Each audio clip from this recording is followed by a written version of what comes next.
We are being increasingly faced with the impacts of a world that is not the same as it always was.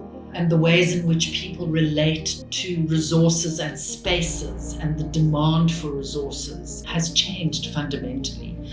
And so if we don't shift into a way of dealing with those resources that includes people's views and their knowledge systems, and also that takes the environment really strongly into account, we could be seeing much more of what we're already seeing around the world in terms of climate disasters and resource depletion. If we look at the current state of things in South Africa, we had things like Day Zero happening. It was very scary. And we realized our current ways of doing things in terms of supplying water and water demand and water safety is just lacking. It doesn't work in today's rapid urbanization and things. We make the price of water 20 times more expensive, and the majority of your country can't afford the water. We need to be working all together with all the stakeholders, the researchers, the government, and the end user. The environment is changing, and we can't still rely on the old system to be able to deal with all those challenges and also be able to future-proof us or protect us in the future. Because water basically links a lot of disciplines. It links the social, the economical, the environment, political, the government. So we need to start looking at bringing up solutions that link all of those things.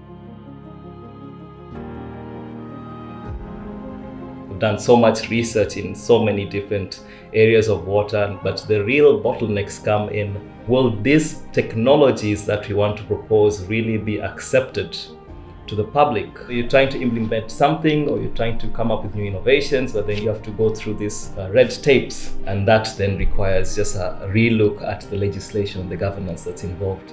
How can we recognize the fundamentally transdisciplinary nature of the challenges that we have and the types of solutions, the integrated solutions that we should have? Reorientating our research around water is really important, because part of what's underlying that reorientation is our traditional water practices. Will they still serve us as we look to the future, where we have growing economies and growing communities? The models that have been developed in the past, they are very complex and they are not so easy to use, and for that reason they have not really been taken up for real application in the industry. So what I am doing is like refining these models, simplifying them through the use of AI and data-driven models, so that the process maybe can use less energy. They can also improve the process in terms of cost as well. You find that your system is not as effective as possible, and that ends up water that leaves the wastewater treatment plant are usually discharged into rivers, and then that ends up in the ocean. It's very difficult to make a change that's going to stop this from happening, because you can't just simply say, shut off the plant, fix the problems, because it's a continuous system that has to run every single day to be treated. I can create a model that predicts the quality of wastewater that leaves the system. You can have a much cleaner effluent constantly being produced that's leaving the system, giving confidence in the treatment plant. If we can make some small changes, we're going to see great results in the end. We can not only have a wastewater treatment facility, we can start having a resource recovery facility.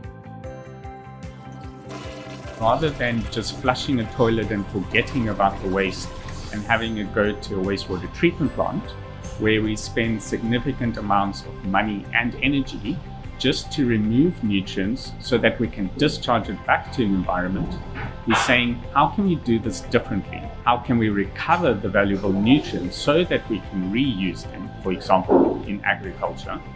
Or how can we even go a step further and produce even more valuable products from, for example, the urine that we might divert from a modern sanitation systems?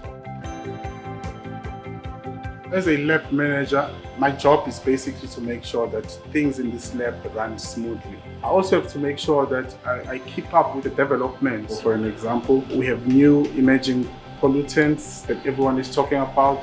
So we need to make sure that our lab has the capability to run those analyses. We've got cutting edge pieces of instruments so that we can stay ahead of the curve, as they say.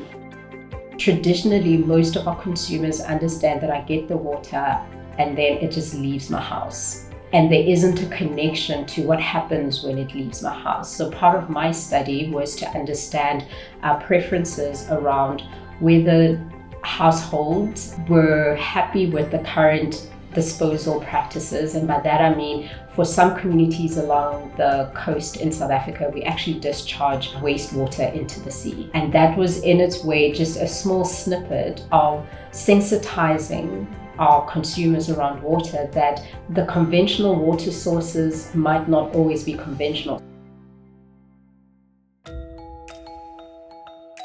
As part of my role here at UCT in Future Water and as part of the RRIP program, I've been establishing partnerships with other UCT departments, BioGrip and the SAMRC. And through these partnerships, we've expanded our lab capacity by a long way. So this lab that we're busy setting up is the first space that Future Water has as its own analytical laboratory. This will expand our capacity to analyze for all sorts of things in water, and is particularly important for the work that we do around urban water quality in groundwaters and things, as opposed to the wastewater lab, which looks at water quality really in water quality and resource recovery settings. I think it's very important for us to embrace the idea of net zero water usage, which basically means using water in a way that does not deplete the source over time.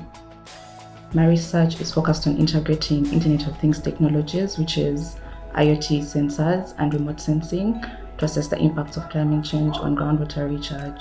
South Africa is a semi-arid area that actually experiences water stress, and the dependence on surface water is no longer sustainable. That's why there is need to diversify into other water resources like groundwater. However, this water resource is actually affected by climate change.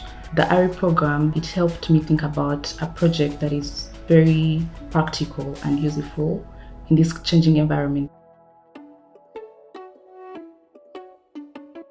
There's a lack of recognition of indigenous knowledge systems in our governance and our policy, particularly around water.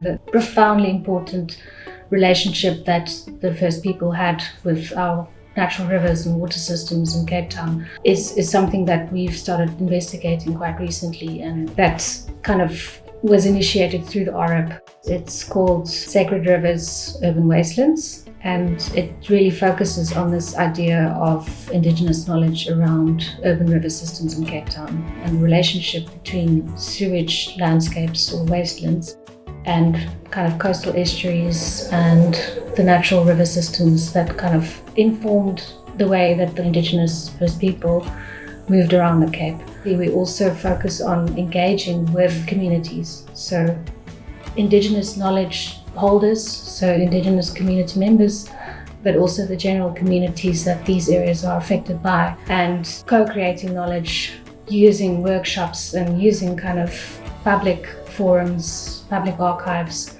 Architects and our industry in general, we have a tendency to take a very service level approach to things. We think of water as something that runs in the walls, and it's something that we use and discard. What I take from reorienting, at least my research, is thinking, how do we think differently about water? My research primarily tries to ask, why are we disconnected from water?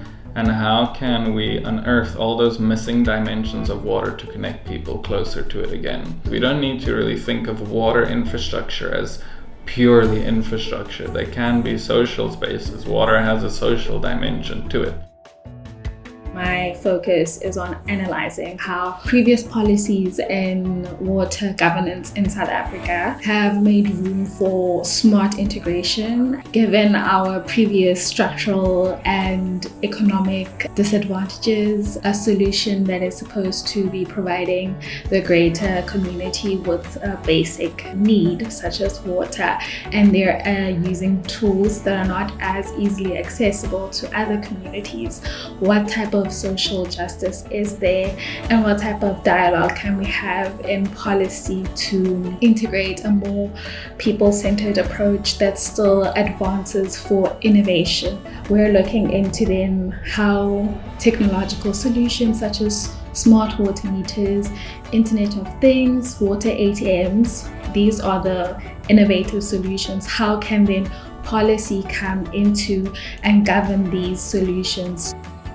I've got a master's in environmental and water science with a specific focus on using GIS and remote sensing tools. And one thing that I haven't thought about before being in this transdisciplinary institute is the social aspect, addressing people's needs first, because there's no point in having a great technical innovation and you can't implement it without the people.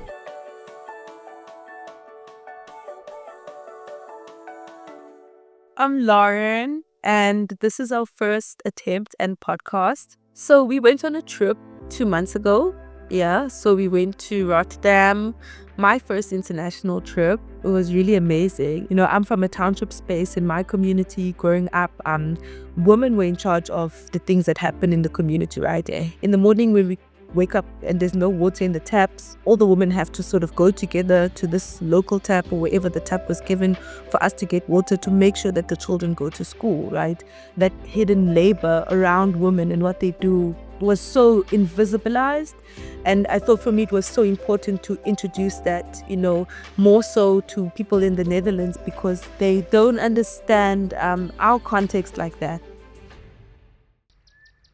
My project is based at the Water Hub research site in Franschhoek, where I'm looking at nature-based solutions like constructed wetlands and how we can use them to treat water that's been polluted by informal settlements.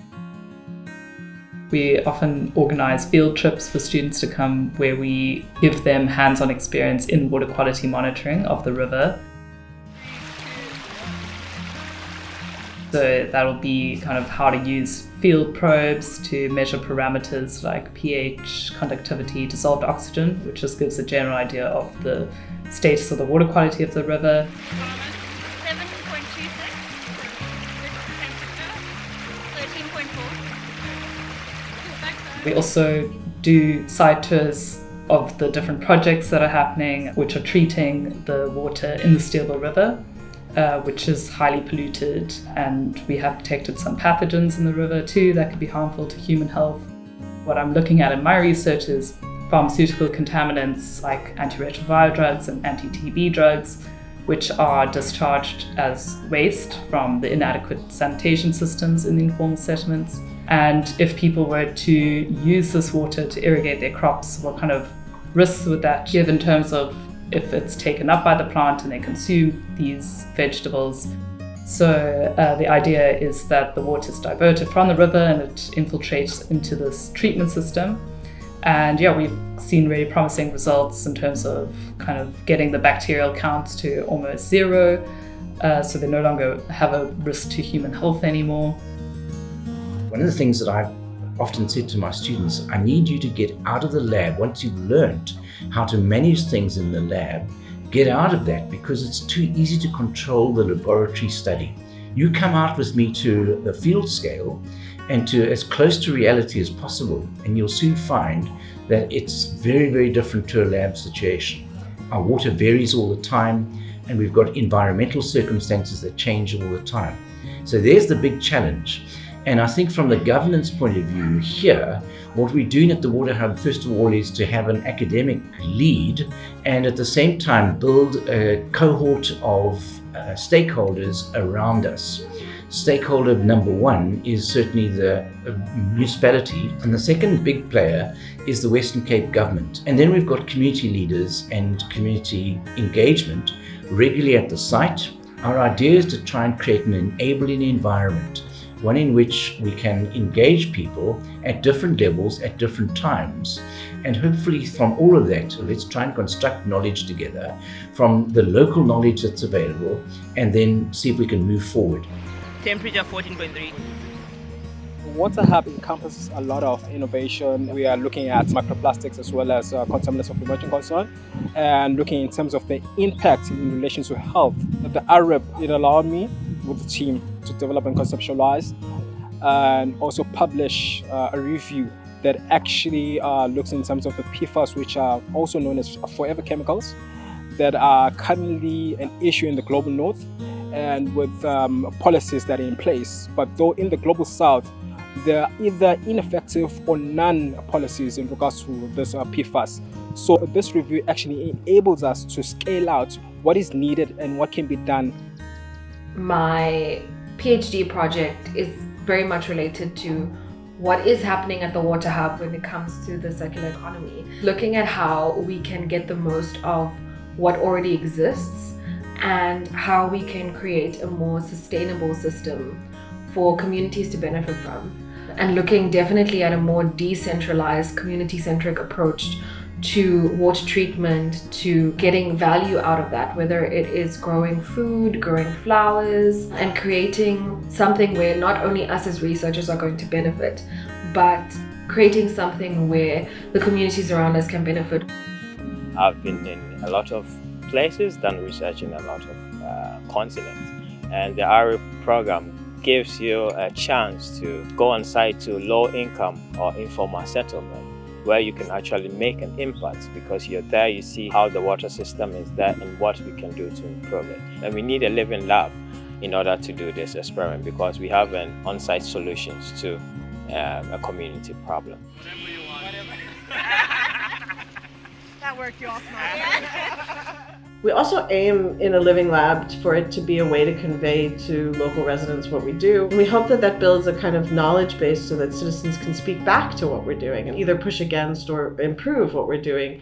And at the same time, giving people then a language to speak to policymakers, to speak to decision makers, and to speak about the governance that they experience.